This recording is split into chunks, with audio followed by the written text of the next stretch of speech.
बिस्मिल्लाहिर्रहमानिर्रहीम, अस्सलाम वालेकुम। उर्दू पॉइंट 313 के साथ ग़ुलाम मुहिउद्दीन चिश्ती आपकी खिदमत में हाज़िर है।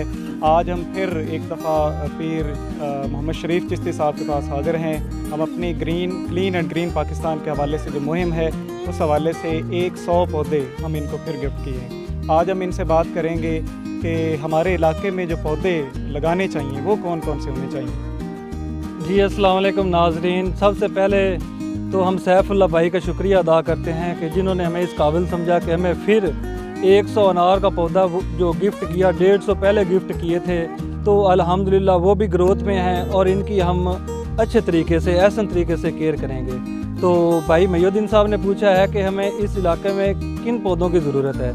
अब फ्रूटी पौधे तो बहुत ज़्यादा हो गए जिनमें अनार है, तो इसके अलावा हमें सायादार पौधों की बहुत ज़रूरत है। मैंने मुख्तलिफ़ इलाकों का विज़िट, मुख्तलिफ़ जगहों स्कूलों का विज़िट किया है, सर्वे किया है, तो वहाँ जो हमें दरख्त चाहिए वो ज़्यादातर सायादार चाहिए, जिनमें बकाइन आ जाती है, शहतूत आ जाता है, नीम आ जाती है, जामन आ जाते हैं। तो इस तरह हम सैफुल्लाह भाई से फिर एक बार रिक्वेस्ट करते हैं कि फ्रूटी पौधों के अलावा, क्योंकि फ्रूटी पौधे जो हैं वो हम पब्लिक प्लेस, कब्रिस्तान या पेट्रोल पंप, स्कूल वगैरह में नहीं लगा सकते क्योंकि वहाँ नुकसान का खदशा होता है। इसलिए हम चाहते हैं कि हमें और सायादार पौधे फ्रेम किए जाएँ ताकि वहाँ ज़्यादा से ज़्यादा साया हो सके, आलूदगी का खात्मा हो सके। ये दूसरे जो पौधे होते हैं जो गैर मुल्की पौधे हैं, जिनमें कोनोकार्पस है जो अक्सर आपने देखा होगा सड़कों पर लगा है, या काफ़ी अर्सा पहले एक पौधा आया था हमारे इलाके में जिसे हम उर्फ़ आम में कहते हैं सफ़ेदा, यूकलिप्टस जिसको नाम हम देते हैं। तो इनका क्या फ़ायदा है? क्या इनका फ़ायदा है या हमारे जो लोकल पौधे हैं जैसे नीम, जैसे कि आप जिक्र कर रहे हैं शहतूत का, क्या उनका ज़्यादा फ़ायदा है और इनके नुकसानात क्या हैं? ये जो बाहर के पौधे हैं इनके नुकसानात क्या हैं? जो फ़ायदा है इससे तो बतदरीज लोग रोकते हैं क्योंकि ये पानी का ज़िया बहुत करता है, ये बहुत ज़्यादा पानी पीता है, जिससे पहले हमारी ज़मीन में पानी की कमी है, जो पानी है वो बहुत गहरे चले गए हैं। तो हमें इस तरह का पौधा लगाना चाहिए जो हमारी आलूदगी को भी ख़त्म करे और जो पानी की मिकदार है वो भी कम पिए।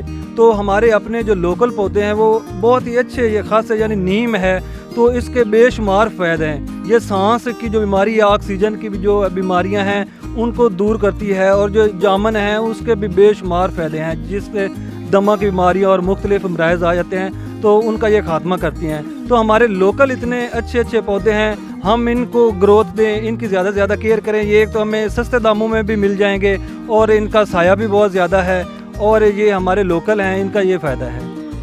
क्या आप अपनी जो तंजीम चला रहे हैं ग्रीन एंड क्लीन पाकिस्तान के हवाले से तो इसमें आपने अभी तक कितने पौधे लगा लिए हैं? क्या आप सिर्फ अपने लोकल जो इलाके हैं जैसे कि आपके जो मज़ाफ़ाती गांव हैं पाकपतन के करीब जो हैं, क्या इनमें लगाना चाहते हैं या आपका अज़म और भी है? क्या इससे आगे भी आप लगाना चाहते हैं किसी और इलाके में? जी बिल्कुल, हम सिर्फ पाकपतन को ग्रीन नहीं करना चाहते, हम पाकिस्तान को बल्कि पूरी दुनिया को ग्रीन करना चाहते हैं। और हमारी मुहिम पहले आप देख रहे थे सैफुल्लाह भाई की जो मुहिम थी वो थी पौधे लगाना। अब इसके अलावा एक और नया ट्रेंड है कि जो पौधे लोग काट रहे हैं उसके आगे वो सीसा पलाई की दीवार की मानित खड़े हो गए हैं, उनको काटने नहीं दे रहे। तो ये भी एक बहुत अच्छी काविश है, हमें पौधे लगाने के साथ साथ हमें जो पौधे काट रहे हैं उनके खिलाफ भी ज़रूर कार्रवाई करनी चाहिए। बहुत शुक्रिया, मैं शुक्रगुज़ार हूँ जनाब सैफुल्लाह भाई का और जनाब पीर शरीफ चिश्ती साहब का कि उन्होंने हमें वक्त दिया और हमारी इस मुहिम में वो सरगर्म हैं, उसमें शरीक हैं। बहुत शुक्रिया। अल्लाह हाफ़िज़।